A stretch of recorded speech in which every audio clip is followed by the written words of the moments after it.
When Vegeta first came to Earth, he kept going on and on about being a prince or an elite or whatever. I just remember how nasty his attitude was. Now he's a father of two and fights alongside Goku. Wow! You and Goku were really positive influences on him. I'm so glad Trunks doesn't have a tail. If they both turned into this thing, my house would be in shambles. Now that you mention it, Vegeta doesn't have a tail. I heard that he used to, though. That's because Yajirobe sliced it off back when Vegeta was fighting with Gohan. Bulma, remind me, was this around the time he started living with you? That's right. He just seemed so lonely. I couldn't help but want to take care of him. Next thing I knew, well, you know. I'm so glad Vegeta met you, Bulma. And Vegeta follows the trend. Saiyans, they're all alike. Ooh, blonde works for me too. If anything, I'm kinda envious how easily he can change his hairstyle. You're a lot more tolerant of that kind of stuff, aren't you? Okay, real talk. I don't see much of a difference here. Yeah, I don't really get it either. Ever talked with him about what the deal with this form was? Haven't asked. Even if I did, I doubt he'd say a word about it. I remember this time. You should have seen how elated Vegeta was when he heard Goku was allowed to come back to life for one day for the tournament. Right. Vegeta and Trunks got to participate in the World Tournament as father and son. Gotta give credit to Vegeta for being a supportive father. Our husbands both got to see their boys compete in the arena. By this time, Vegeta had become very used to being in his Super Saiyan form on a regular basis. Man, Vegeta's a hard worker. I think he was always frustrated that Goku became a Super Saiyan first. Vegeta as a Super Saiyan 2.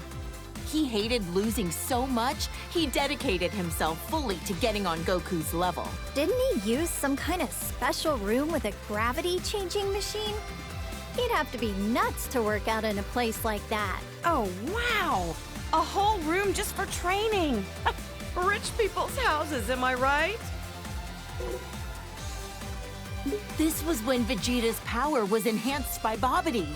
I couldn't believe he wanted to go back to being his old evil self for a time. Hey, something's written on his forehead. I wonder what the M stands for. Some kind of new fashion trend? Beats the heck out of me.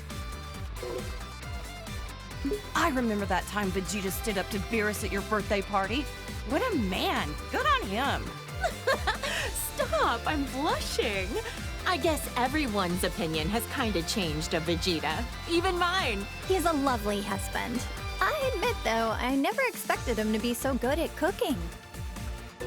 Vegeta still has some serious anger problems. He needs to chill out and think about how he's influencing our kids. Just when I was giving him credit for being a good father and a dedicated husband, he goes and becomes a delinquent too. He is a good parent, though. I'm the breadwinner of our household, but we're safe and sound because of him. So that's how it works with you guys. Look at how nice this color is. Even the red suits him. Oh, how does my hubby do it? To become a Super Saiyan God, you need to gather 6 different Saiyans. Considering how few living Saiyans there are, thank goodness for our little pan. Super Saiyan God. Super Saiyan? I don't really get it, but I've heard it's super strong. A blue-haired punk.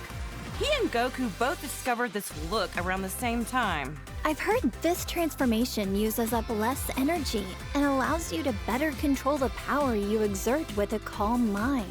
With how short-tempered and cranky he tends to be, it'd be nice if he had a calm mind like this all the time. Huh, what do you think?